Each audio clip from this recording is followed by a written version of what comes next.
everybody, welcome to Homestead and welcome to my channel. My name is Jared. In this video, I want to go over this first half of 2023. I'm recording this on the 30th of June, so our first 6 months of the year are behind us now. And a lot's happened. Everything kind of started off with a bang at the beginning of the year.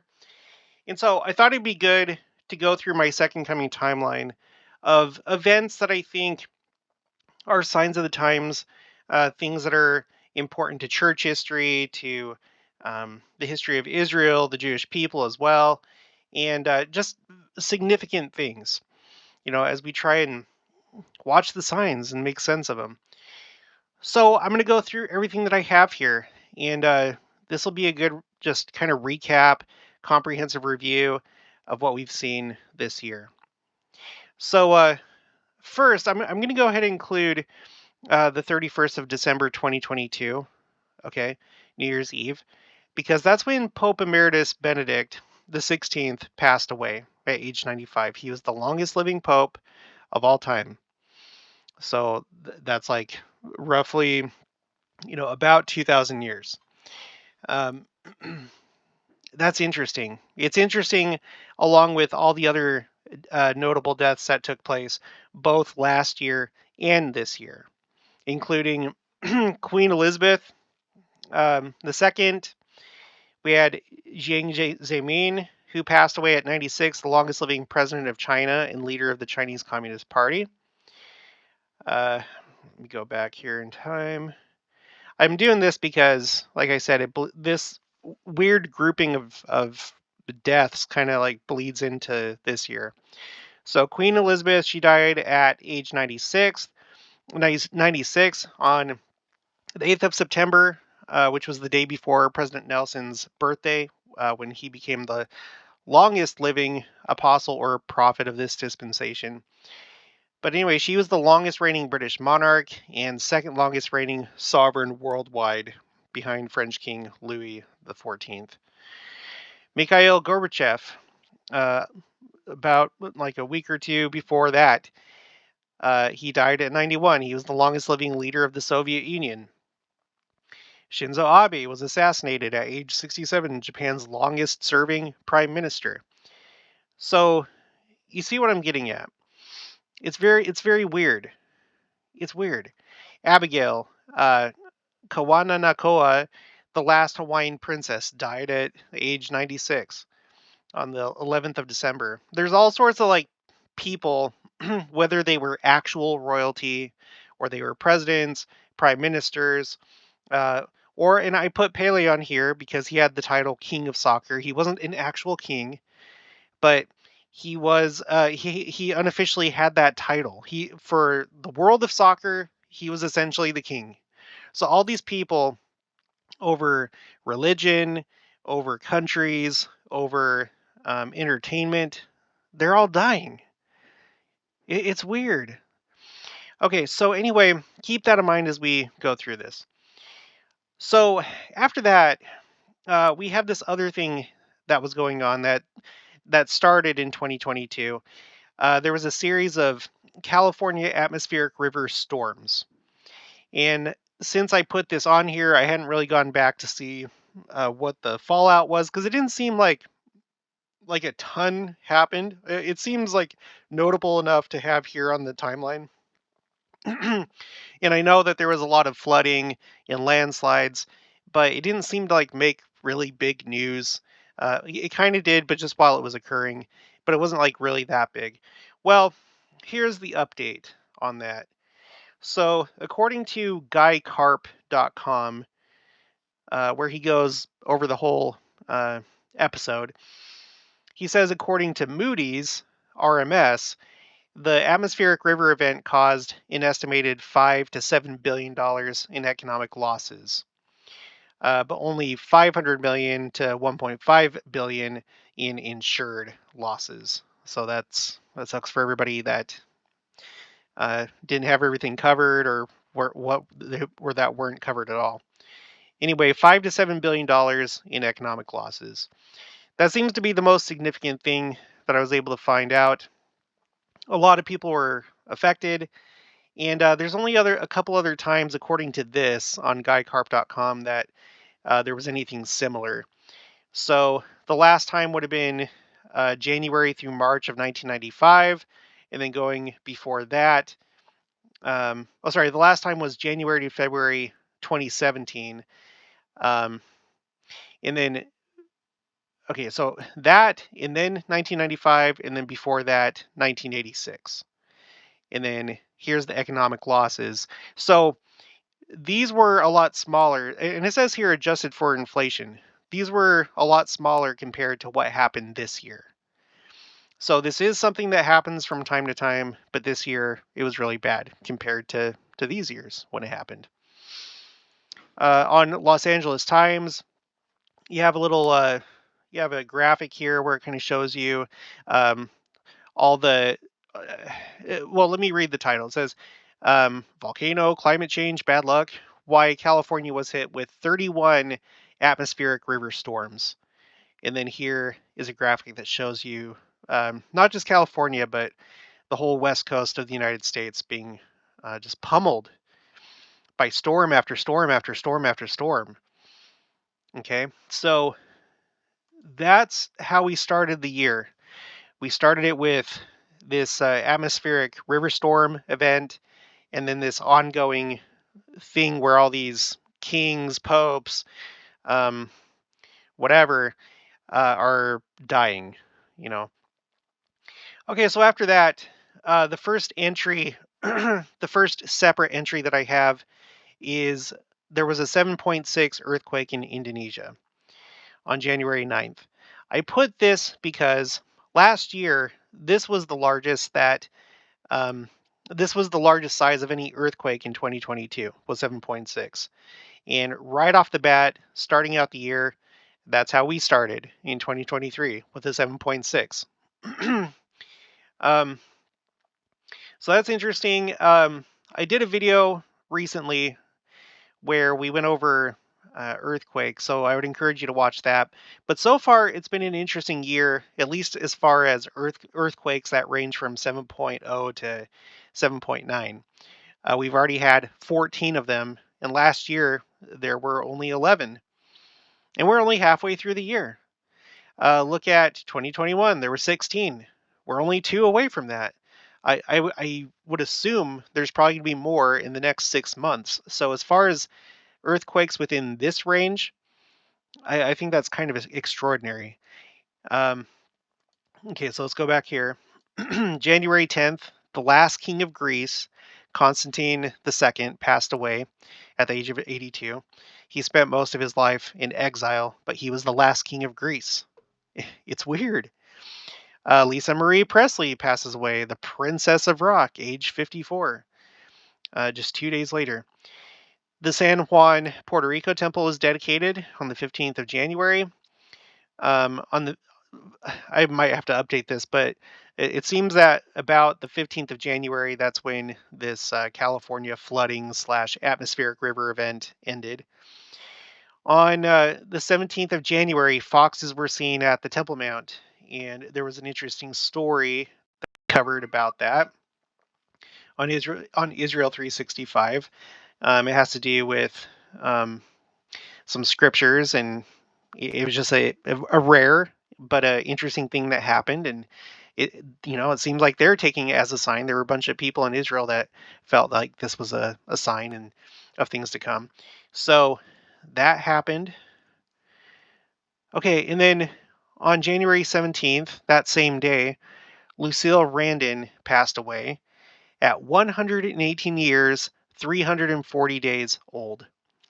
And she was the longest living nun of all time. So again, we have the longest living pope in about 2,000 years and the longest living nun on record that passed away. I find that so astronomically improbable that they would die within weeks of each other, along with all these other leaders. Okay, on the 31st of January, that's when we had this Chinese surveillance balloon that passed over the U.S. Did a video about that.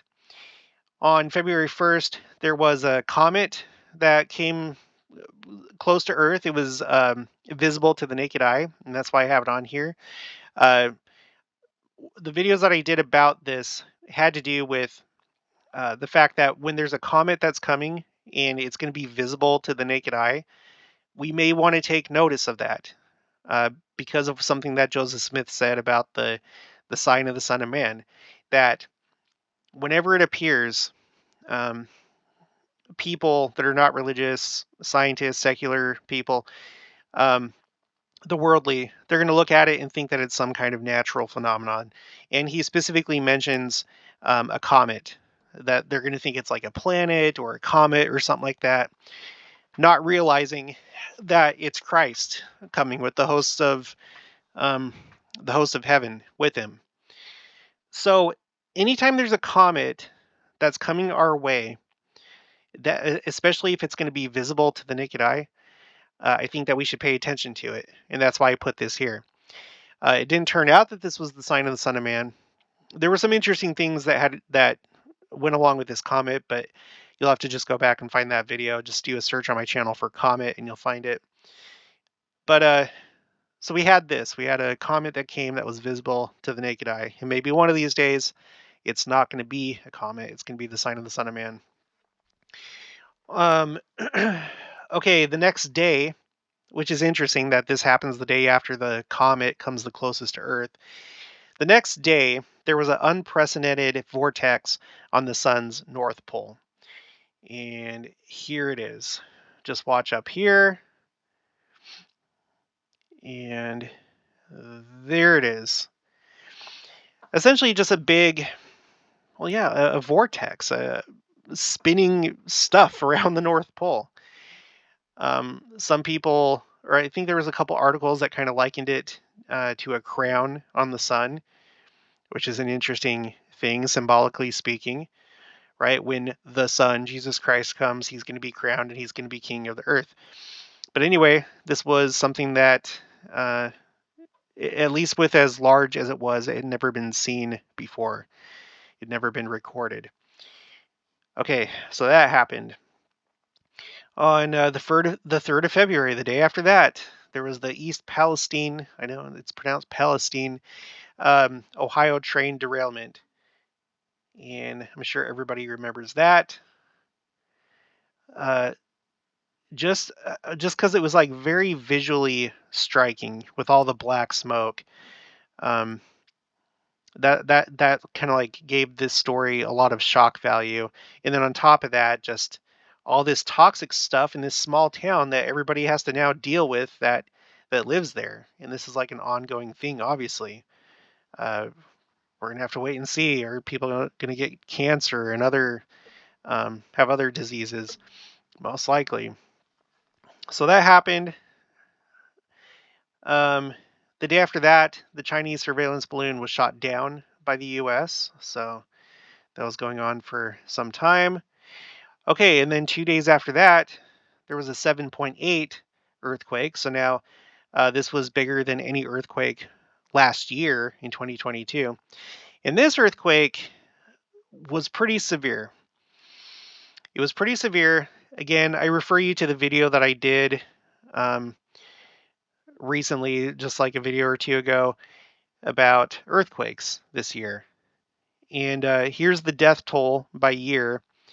If you combine all earthquakes that had a death toll, column D has those totals, and you have to go all the way back to 2010 to get anything as big.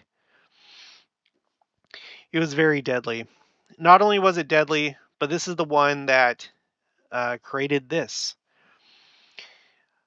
A mount of olives. These are all olive trees. It's an olive grove, and it was cleaved in two, cleaved in twain, just like what's going to happen to the Mount of Olives in Jerusalem when Christ comes. I take this very seriously. How many times does this happen? I've never seen this happen before. It happened this year, along with a very, very deadly earthquake. Okay, yeah, I have that as the next entry, that Mount of Olives. Okay, on the next day after that, began the temple changes. When you go through the temple, there's been changes. They were introduced on the 7th of February. Okay, on the 10th of February, 3 days after that, a bolt of lightning strikes Christ the Redeemer statue in Rio de Janeiro, Brazil, caught on camera. Now, the thing about this is that, yes, of course, there's going to be lightning always hitting this statue. But the fact is that we got this really striking image that made news. And I think when it comes to signs, that's what's important is the people that actually see it. Because even though maybe this exact same thing where you're seeing here happens a couple times a year, several times a year, a couple times a month, I don't know. The fact is, like, getting a shot like this, a picture, is not very common. Look at this. Look at this picture. Um, for anyone that isn't, that's just kind of like lukewarm with their testimony or lukewarm with their religious beliefs, I think that there's probably some people that saw this and they're like, oh my gosh. And maybe on a personal level, this was a sign to them. But this is just amazing. And if you don't know, of course, I'm sure most of you know, but it's a statue of Christ. It's a very well-known statue in Rio de Janeiro. So, yeah, we got this incredibly ominous looking picture this year. All right, so let's move on. Okay, now after the Chinese surveillance balloon was shot down, there were objects shot down over first Alaska on the 10th of February, and then a day after that over Yukon, Canada, and then after that near Michigan. So unidentified objects. I haven't gone back to see if they identified them or not. As far as I know, they're still unidentified, which doesn't mean that they're alien spacecraft, but it was just a really weird thing. My assumption back then, and I suppose it continues to be my assumption, is they probably had something to do. They were probably related to the Chinese surveillance balloon, but I don't know. As far as I know, there's not a whole lot of information about this, but if I'm wrong, just let me know in the comments in a nice way, please. Okay, a day after that, there was a bright meteor over France, southern England, and this was during the Super Bowl in the United States. And it has this odd little fact that it was only the seventh ever to be detected before impact. So it was rare. It was a rare happening. It doesn't happen very often. And it happened during a very interesting time during the Super Bowl, even though they don't really care about the Super Bowl so much over there. Meteor filmed exploding above France as Super Bowl ends. And I think it was more than just, I can't remember if it was in this or not, but I thought I saw somewhere that they saw it in Belgium too. Oh yeah, look at this. It was visible from northern France, the Netherlands, Belgium, and the south of England. So that's crazy. It's crazy. Okay, so there was that. And then 2 days after that, there's a meteor that exploded over Texas. And this happened exactly 10 years after the Chelyabinsk Russian meteor, which was extraordinary. Just look that up on YouTube, and you'll find some very shocking videos.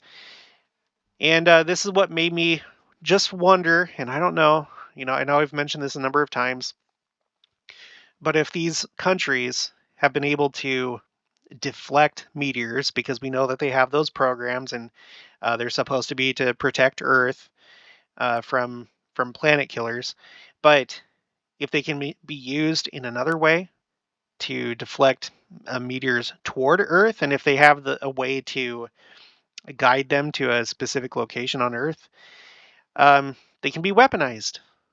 And maybe that's what's happening, because it seems like there's been a lot of this activity happening ever since Crimea was annexed. Because The Chelyabinsk meteor, it happened a year before Chelyabinsk, Ukraine was annexed by Russia. And ever since that time, there's been these like different things going on. And I find it very strange that it's almost like this is a message to the United States on the anniversary of, hey, you remember what you did to us in Chelyabinsk? Well, we're going to celebrate with a 10-year anniversary. How about this over Texas? And then how about during the Super Bowl, we send one near France and England and Belgium and the Netherlands? It's just odd. It's just a pet theory that I'm entertaining, but who knows? I could be wrong. Okay, 2 days after that, Jimmy Carter enters hospice care at the age of 98. He's the longest living US president. So, all these very prominent people from very powerful countries and organizations, their longest living leaders um, are dying right now. And now it looks like the next one on deck is Jimmy Carter of the United States. So far, we've hit up Japan, the Soviet Union, the United Kingdom, China, the Catholic Church, Greece, and now the United States. It's uncanny. All right, next. Comet 2023 A3, uh, Sochinshan Atlas announced. So this is going to be, and I think I have it here. Don't I? Yeah, right here. So this is one to keep an eye on because, okay, the comet will pass perihelion, uh, which I think that's when it comes the closest to the sun. Anyway, at a distance of 0.39 astronomical units on September 27th, 2024, when it is expected to become visible by naked eye. So that's why I have it on here. There's always comets, and there's a bunch of them, but uh, having them be bright enough to be visible to the naked eye is not that common. So we have this one, and if this is actually the sign of the Son of Man, you know, then it could speed up. It may not. It may come sooner than the 27th of September 2024, but we'll have to see. So we got that coming our way. Okay, next. Um, I guess starting on the 1st of March, there was the Venus Jupiter conjunction, which was visible. Um, but at the same time, there was also a Mercury Saturn conjunction. Having okay, so having a double conjunction like this, in both conjunctions, uh, neither one of them have the same planets at all, is pretty rare. I did a video about that. So it does happen sometimes where you might have like a Venus Jupiter, Jupiter Mercury double conjunction, but it's not very common to have all four planets different. I hope that makes sense. So we had this happen. Um, I heard from a lot of you. A lot of you saw it up in the sky. There were people that thought that it was a UFO because of how bizarre it looked and just how strange. Just two very bright lights in the sky at nighttime.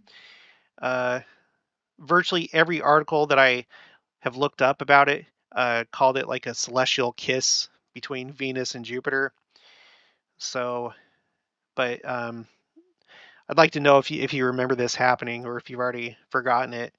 But I remember it. Jenica and I drive quite a bit. We like going on drives, and this was like very obvious in the sky. All right, so that happened this year, March 1st. Okay.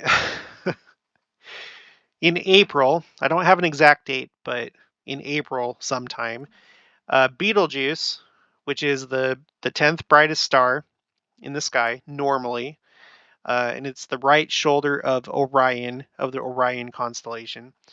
That star, it shined. Well, and I think it's still at this actually. it's shining 150% of its usual brightness, which moved it from the 10th brightest object in the sky to the seventh, or sorry, not object, but out of all the stars, not including the moon. So from the 10th brightest star to the seventh brightest star in the sky. And its bright to dim cycle is now twice as fast as usual. And they're trying to understand that. They think that it's, in its last, the last stages of its life before it goes supernova. Did a video about that. Just look up Betelgeuse and you'll find it on my channel. So, and I have the video. You really should watch this video because this Could you imagine? star, it seems to be very, very related to Christ, I would say. You know why? Because before the life of Christ, it was typically referred to as yellow, and after Christ, they started referring to it as red in color. Now, who knows? Maybe they were just using different descriptors, but um, from what I read, it seemed like that was a pretty solid thing that it seems to have changed color from yellow to red, which obviously after Christ performed the atonement, was crucified, resurrected, you could see some pretty obvious symbolism there of this star going red, just like how when Christ comes again at the second coming, he's going to be wearing red. So there's been interesting things going on with this star. Uh, I we looked at it. Okay, so it had some strange behavior around the time of Christ, and then as the COVID-19 pandemic started, they there was an event that occurred called the Great Dimming, and Betelgeuse dimmed from the start of the pandemic until the time that the missionaries were called home. So I'm going to put this video in the description. If you haven't watched it, you really should watch it. It's very interesting. It still blows my mind away when I think about it. So anyway, so that happened with Betelgeuse. Okay, now on the 15th of April, there was a rare daytime meteor that exploded over Israel, and it was on Shabbat, so their Sabbath day on Saturday, and it was over northern Israel, which is the location of Megiddo, or the prophesied location of the Battle of Armageddon. So, just another thing, there's been a lot of stuff going on between Russia and Israel in regards to the war with Ukraine. And if somehow, if Russia is doing this, I mean, they're sending the message to all the different Western allies. It's kind of scary because it makes you wonder if anyone would be crazy enough to send like a bigger meteor, one that would cause a lot of damage. I, I don't know, but anyway, that happened. Interpret that however you want. On the 20th of April, there was a solar eclipse. It was a total solar eclipse. It was a rare hybrid eclipse in Southeast Asia, Australia, Pacific, Indian Ocean, Antarctica, and only one of 7 that will occur this century. On the 26th of April, on the Hebrew calendar, it was Israel's 75th birthday.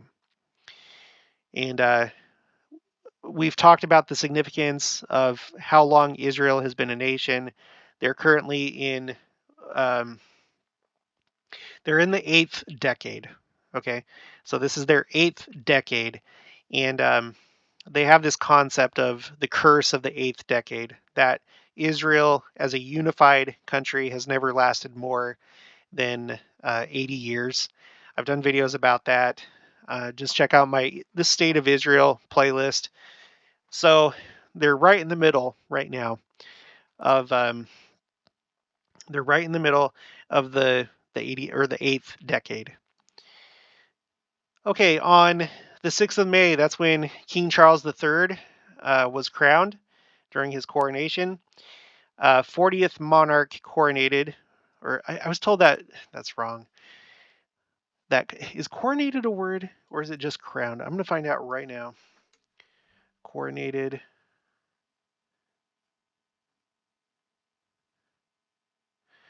I'm not seeing it. Wait, a person is crowned, not coronated. Okay, I stand corrected. It's fine. Washington State University says a person is crowned, not coronated. So I'll fix it. I don't mind. Crowned. So the 40th monarch crowned since William the Conqueror's coronation on Christmas Day, 1066 AD. And I think that that was the first coronation in what do they call it? Is it in Westminster where they do the coronation? I think that's part of what made this significant is that William the Conqueror was the first crowned in there, and now he's the 40th. It's an interesting number when you think about testing and when you think about um, well, I've done a video about the number 40. But anyway, let's just move on. Okay, on May 7th, the 177th temple of the church was dedicated. It was the Richmond, Virginia temple. On the 9th of May, there was a pretty big flare up between Israel and, in this case, it was the Palestinian Islamic Jihad, not Hamas, not Hezbollah, no one else, between them. And they called it Operation Shield and Arrow. And it only lasted 4 days. So I was really watching it because things seemed very unstable. There was a lot of talk about it in the news, but it looks like it kind of petered out. So, so that's good. May 24th, Tina Turner passes away, the queen of rock and roll. So we have the princess of rock, the queen of rock and roll. The king had already died. That was Elvis Presley. Unless he got translated, maybe that's what happened to him. But she died at the age of 83. Okay, now we're to this month, June 2nd. Canadian wildfires. Smoke in New York City, Washington, D.C., Ottawa, and many other places. Forgot a comma there.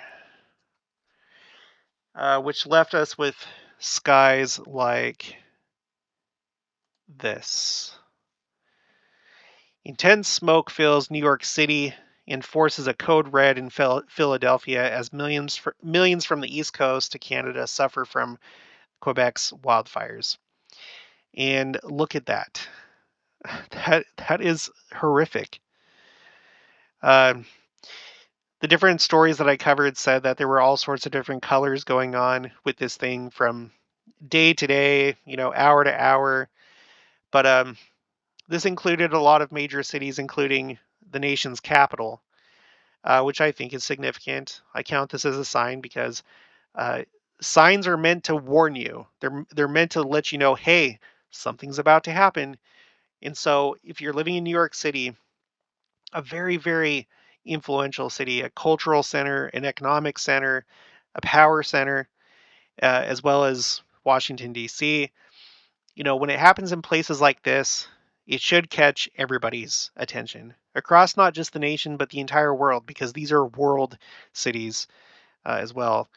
Um, they have global significance. So when things like that happen in these kind of places, it's probably not a good sign. All right. So that happened. The wildfires are still going on. In fact, I don't have it on here, but at least I don't think I put it on here. But these Canadian wildfires, as of right now, they've broken the record for Canada. This is now Canada's worst fire season on record. This is after Russia had its worst fire season on record in 2021, which again, I wonder if there's this kind of unconventional warfare going on. If, you know, there would be those that would be like, no, no, this is climate change. And that could be, it could be. But I think that the nature of warfare has changed. I've done videos about that, about are we in World War III right now? Are we even able to recognize what war looks like anymore? Because there's other ways to accomplish your goals other than just conventional warfare with troops and tanks and bombers and submarines and stuff. We've talked about color revolutions, how it seems like there are those that have been able to weaponize social media. And I don't know how else they do it, but they're in some kind of way able to influence um, rebellions and revolutions and stuff like that. I feel like that's been weaponized. And then different things regarding weather, fire, meteors. I think a lot of things, and then there's cyberspace as well. Um, I think we're living in a different time right now, a very scary time. And I don't mean to scare people because I'm very optimistic, but I think things are maybe worse than sometimes we realize. Okay, on the 6th of June, um, part of the Ukraine war, the Kakhovka Dam was destroyed, and it's been compared to a nuclear bomb going off in terms of destruction. I have an article up here that kind of goes over that. Thankfully, not a lot of people died from it, and of course, there's no radiation from a flood or a dam bursting, breaking, whatever. Here's the before. Here's the after. There was one article that compared the amount of water being held back to the amount of water that's in the Great Salt Lake. So that's how much water was released when this blew up. Um, Hopefully it's in this one here. Death toll from Kakova rises to 21. So still really bad, but at least it's not like nuclear bomb bad. But there was a lot of damage. Like just look right here. These houses, um, very large area flooded, and I haven't been able to get a very good sense of how bad it is, but that might be because it's still kind of like an ongoing thing. Wow, that's after it was emptied. Full emptied. Jeez Louise. Okay, so anyway, that happened, and I think that was like an important milestone in the war. You know, that someone made that kind of decision to blow up a dam. You know, okay, day after that, millions of, at least the first article that I could find, millions of Mormon crickets invade Elko, Nevada, and other parts of Nevada and Idaho. So mostly like northern. It seems like northeastern Nevada, and maybe a little part of southwestern Idaho, I think. So anyway, this happened. I think that this is significant. A lot of people were calling it biblical, apocalyptic. Um, this happens before. This happens on a regular basis, but this year was particularly bad, according to some articles that we read. Uh, 3 days after that, so after you have this, biblical plague, or this plague that resembles a biblical plague, which, by the way, Israel 365 picked up on this and they were talking about it. But 3 days after that happens, the White House hosted its largest ever Pride event because June is Pride Month, and here it is, yay! Biden hosts largest ever White House Pride celebration. Tells LGBTQ community you belong. So there were some antics going on here that had to do with nudity and just really bad behavior. And I did a video about that. If you choose to watch that, I mean, I obviously don't show it, but it's disturbing nonetheless what happened. So this is like I feel like this is a milestone in our nation's history as far as like our decline morally.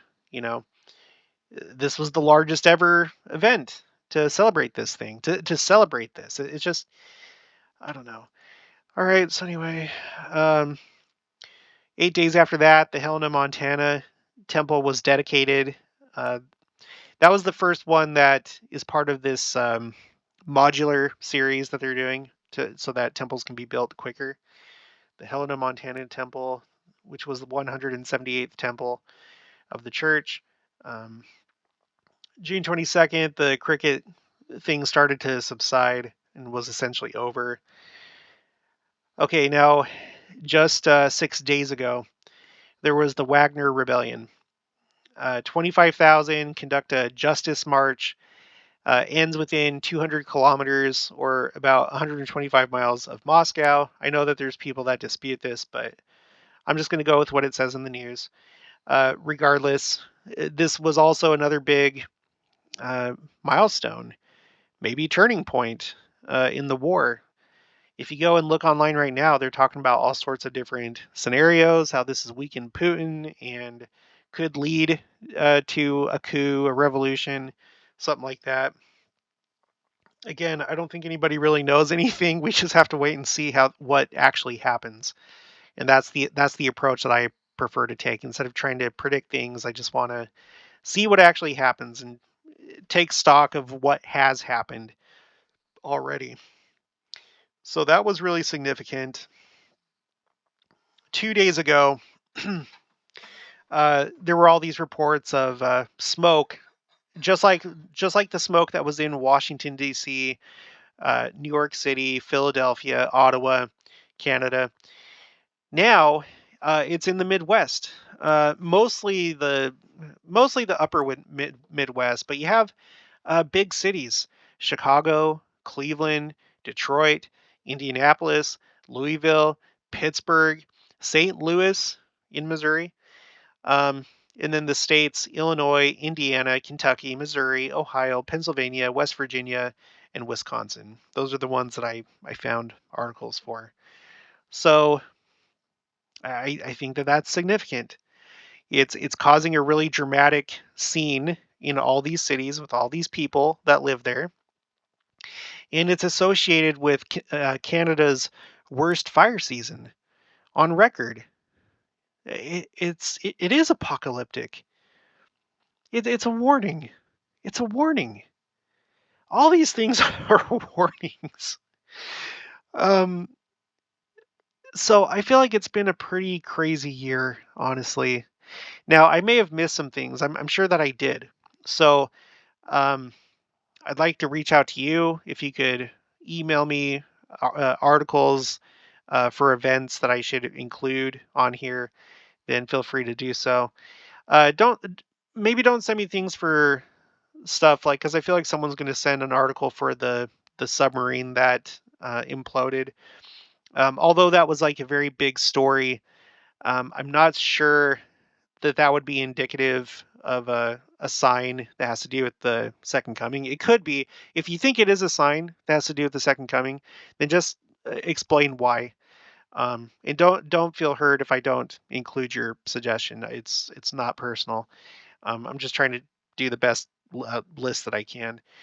But it's already been a crazy year. A lot of really weird things. A lot of really, really weird things that have happened. And again, we're only halfway through. What's going to happen this next 6 months? I guess we'll just have to wait and see. Okay, well, that's going to be it for this one. If you haven't already, please make sure to subscribe, like this video if you liked it, leave your thoughts and opinions down in the comments below. Also, make sure to share it, and I'll talk to you guys later.